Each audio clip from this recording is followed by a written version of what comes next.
Hello bass family and welcome to Everything Bass. Today we're going to continue on with the Slap Groove series. This is Slap Groove Unit 6. To kind of bring it all back home, you know, with the Fundamentals of Slap series, I showed you different ways to execute certain techniques, but I never really showed them to you in any kind of context of a groove or a bass line that you could put into a song. So this whole series, which I hope will be infinite, I'll keep writing them as long as I can keep thinking of them. I'm trying to show you how those techniques can be used and maybe add in some new techniques in a more musical setting. So here we're on with Unit 6. Again, Patreon subscribers, I think it's going to be very valuable for you to pause here, run over to patreon.com/everythingbass and download the chart from Slap Groove 6. Again, don't worry if you don't sight read standard notation.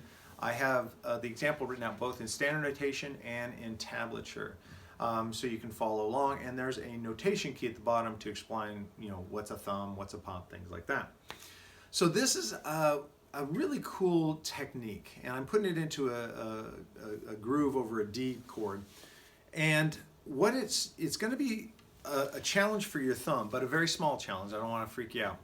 But what you're doing is you're playing two thumbs of the D on the 5th fret of the A string, and let them bleed. Let them just don't play like short notes. Let them ring out, and try not to touch that string while you play the octave D on the 7th fret of the G string, and again another D.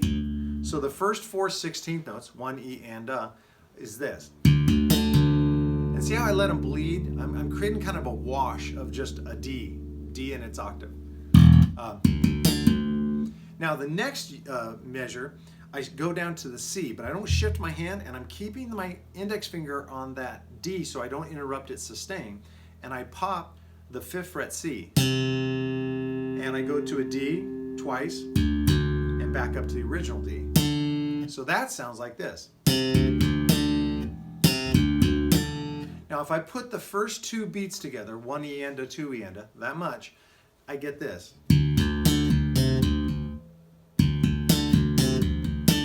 That's the whole thing. I left the D off the first time. Now see, by letting the notes bleed, it takes a little bit of finger discipline not to touch the string that's resonating and interrupting it. But you get this very cool sound. Now at this point, let's look at what we're doing harmonically. We're playing the root and the octave, and we've introduced a minor 7. So right now we kind of have an idea that's not a major 7 chord, and we've got this sustaining root octave minor 7 sound. Now after this, we start again with the, so beat 3 is a thumb, pop, thumb, thumb. You're going to get this action more like your thumb's just bouncing off the A string, the 5th fret D note, and it's just kind of bouncing there. So you're like, so that's what I played. That's the entire thing, really slowly.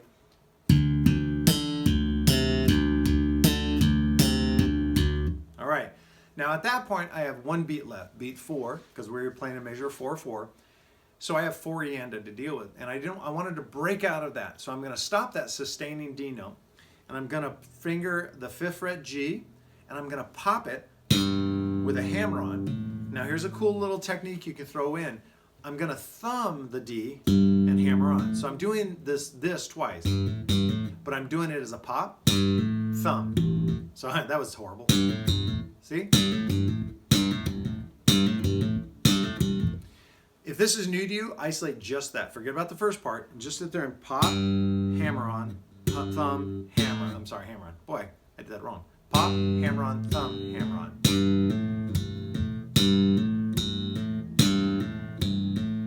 Now when you put that into the groove, you take this very machiney kind of da da da da da da da da da da da da da, and you got this da da da da, which is a very human kind of hammer-on-y. It's not, you've broken away from that kind of machine sound.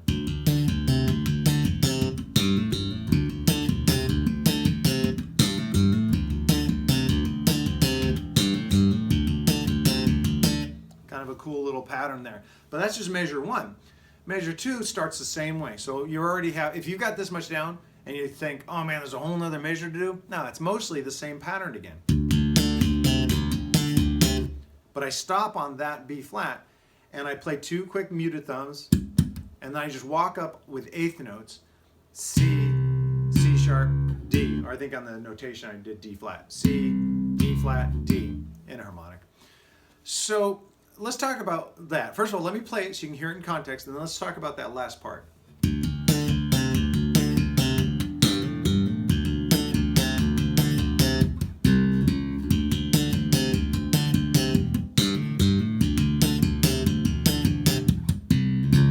All right, so that's the bass line. Why I like adding those eighth notes at the end is whenever I'm giving the audience a lot of one thing, my instinct is to maybe add a little counter to it at the end, like a little phrasing punctuation that balances out a little bit. So we've been giving the audience a lot of 16 notes, ringing notes. Da, da, da, da, da, da, da. I'm sorry. Ya, da, da, da, da, da, da, da, da. So it's this big, long, legato 16th note phrase. At the end, I do 2 muted 16th notes, but I want them as quiet as possible to put a little bit of space, and then I just walk up with 2 thumbs, 8 notes. I think it adds kind of a little bit of a variety, just a spice, a little spice at the end that's different enough from the main bass line that it kind of resets the ear. And we know that something's fast only if we have context. You know, like someone could say, oh, I can do 64th notes. But if they're doing them at 10 beats per minute, that's not really that impressive. There's no context. So sometimes when you're playing this rapid 16th note line, adding in an 8th note phrase at the end as punctuation creates that context and makes that 16th note part even more driving. So one more time from the beginning, I'll play the sequence through once.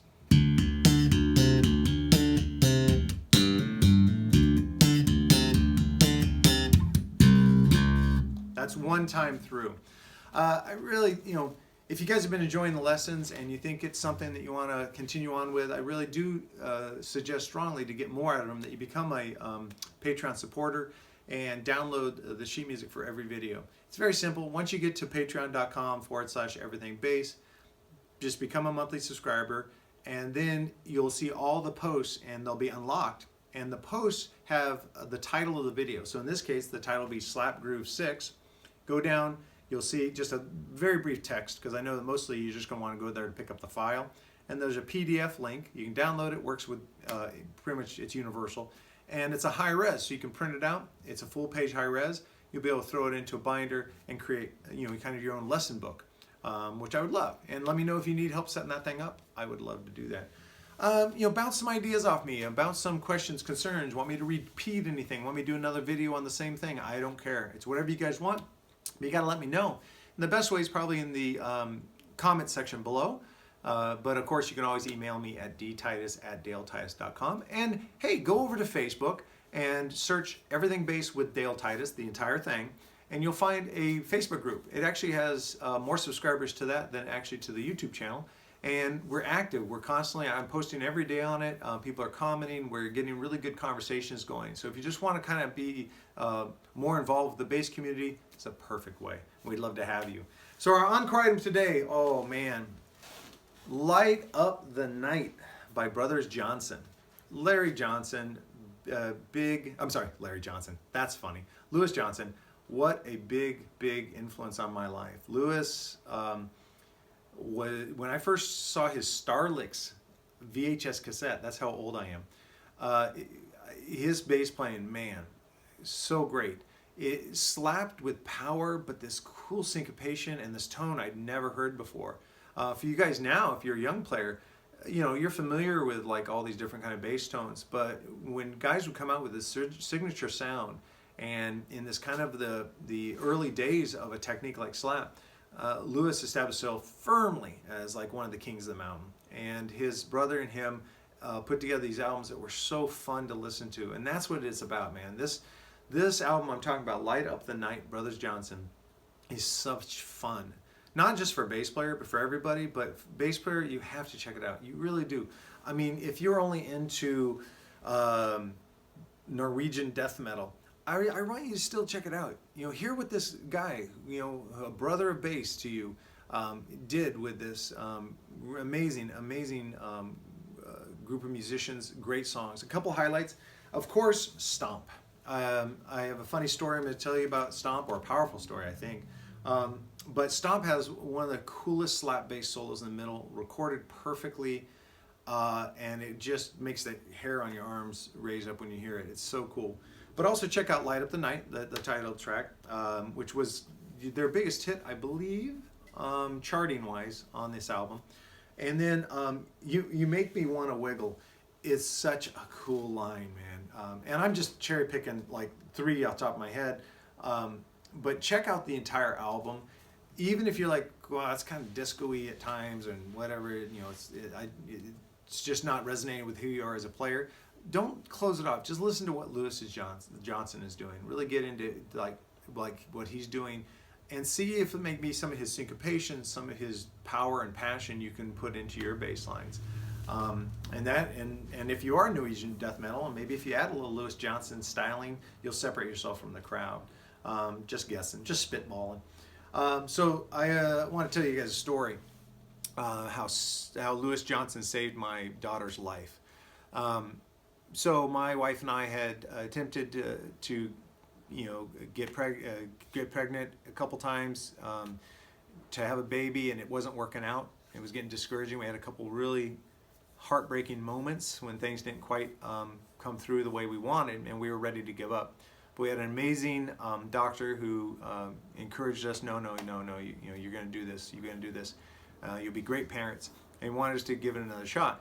So we did, and everything was working out wonderful. Midway through, 2/3 through the pregnancy, Ashton, my daughter, was always very active in utero. So she was always like moving a lot and stuff. But we were considered an at-risk pregnancy.